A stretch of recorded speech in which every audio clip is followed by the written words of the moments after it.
అలాగే అయోధ్య, మధుర, మాయ, కాంచి, ద్వారక, సాలగ్రామము, శబల గ్రామములు దర్శించండి.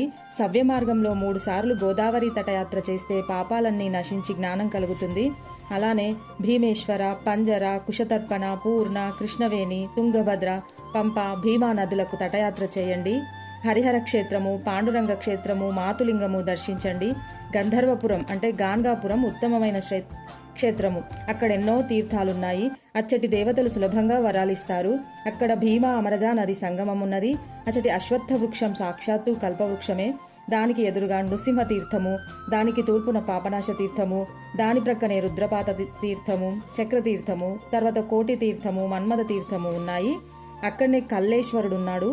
గంధర్వపురం సాటిలేని సిద్ధభూమి కనుక అక్కడ అనుష్ఠానం చేస్తే అతి త్వరగా అభీష్టాలు నెరవేరుతాయి. తుంగభద్రా నదుల సంగమము, మలాపహ సంగమము, నివృత్తి సంగమం దర్శించండి. బృహస్పతి సింహరాశిలో ప్రవేశించినప్పుడు, గోదావరికి, కన్యారాశిలోకి వచ్చినప్పుడు కృష్ణానదికి, తులారాశిలోకి వచ్చినప్పుడు తుంగభద్రకు, కర్కాటకంలో ప్రవేశించినప్పుడు మలాపహ నదికి పుష్కరాలు వస్తాయి. అంటే గంగానది ఆయా పవిత్ర సంవత్సరాల్లో ఆయా నదుల్లో వచ్చి ఉంటుంది కనుక వాటిని సేవించడం ఎంతో మంచిది. అలానే ఆయా నదులు సముద్రంలో కలిసే చోట స్నానం చేయడం వలన ఎంతో పుణ్యం వస్తుంది.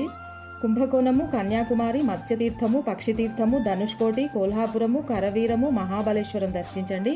బిల్లవట్టి, వరుణా సంగమము, కృష్ణా తీరంలో ఉన్న ఋష్యాశ్రమం దర్శించండి. అమరపురం వద్దనున్న కృష్ణవేణి పంచనదీ సంగమంలో 3 రోజులు స్నానం, ఉపవాసం చేస్తే అన్ని కోరికలు తీరడమే కాక పరమార్థం కూడా లభిస్తుంది. యుగాలయము, శూర్పాలయము, కపిలాశ్రమము, కేదారము, పిఠాపురం దర్శించండి.